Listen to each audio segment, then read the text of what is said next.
So the perception of India as a brand in general is a youthful, energetic, young brand, a country that is on the move, a country that is economically rising, both in political power, economic power, as well as also soft power, as we call it. That's the overall perception. Within that overall perception, there are some problem areas. One of the problem areas is the recent slowdown in growth. The other problem areas, especially in certain parts of the world, is very much related to around the communal differences that are there in India, which have not been resolved. And finally, the last negative perception of India would be around women and their role in India and their position in India. So in general, it's a positive story on the economic, dynamic, youth front. People, especially for business, people think of it as a must-win kind of country. But there are, in recent times, 2 or 3 small problems which have to be resolved. So it's hard to say what is a good brand. What people are looking for in a brand is generally either a functional need that is fulfilled or a symbolic need that is fulfilled. We call that in branding the logic and the magic of a brand. So every brand has to think, why do we exist? And in that existence, there's a functional part. This is what I do for the customer. And then there's a secondary part which is related to the personality of the brand, which has to do with how the customer sees themselves reflected when they consume the brand. So in Adidas, yes, okay, it is about the shoe and the performance of the shoe, of course, but it's also about what does Adidas say about me as a person.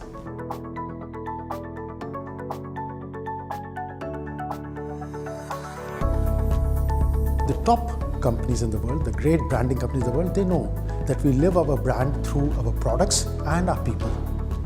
Now, the companies that are not that sophisticated may not have realized that, but increasingly, people is becoming an important part of brands, especially in those brands where people touch the consumer.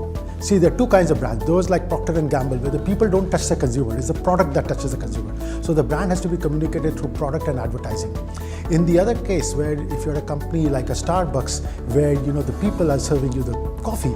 So yeah, the product is part of the brand, but there's also a very big people component of the brand, because the person serving you the coffee doesn't behave in a customer-oriented manner, doesn't customize your coffee, then of course you don't get the right product and you don't get the right experience. So increasingly people understand that branding is about product plus people.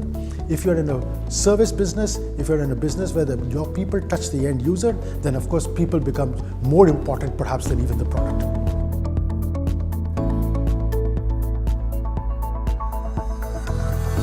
So basically, in general, whether boards in India or boards overseas, in very few companies does marketing come as an item on the table. So generally, board of directors meetings are structured around number 1, the finance, number 2, the strategy going ahead, and number 3, and to a lesser extent is, are we following the values that we are supposed to espouse? So generally, if you look at a company, they'll have big companies, they'll have 50, 100 brands. So those branding issues rarely surface to the board of directors unless there's a crisis. You see, so in general, you would find that especially if I don't know, I've been on 20 boards perhaps, branding issues rarely come to the table unless there is a crisis.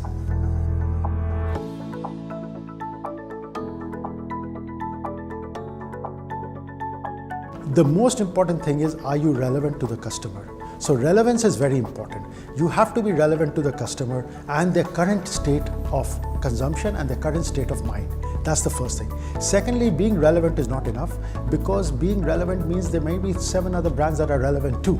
So how are you different? And how are you different has to do with, this is what the competition offers, this is what we offer, which is different from what the competition offers. And the last part of it is being credible. Being credible has to be, if I promise you something, can I deliver it? If I promise you, I must be able to deliver it. If I don't deliver it, then the customer is disappointed and you have destroyed your brand no matter how much advertising you have done. So we say you have to be relevant, differentiated and credible.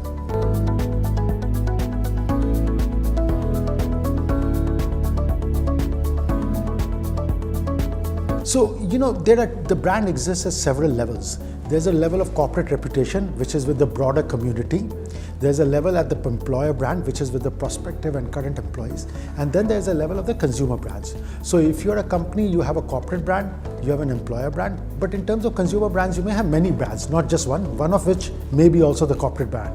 So when a corporate governance scandal or any scandal hits a company, it affects the corporate reputation dramatically, the employer brand somewhat, And the consumer brand, depending on how it's managed, can be a minimal effect.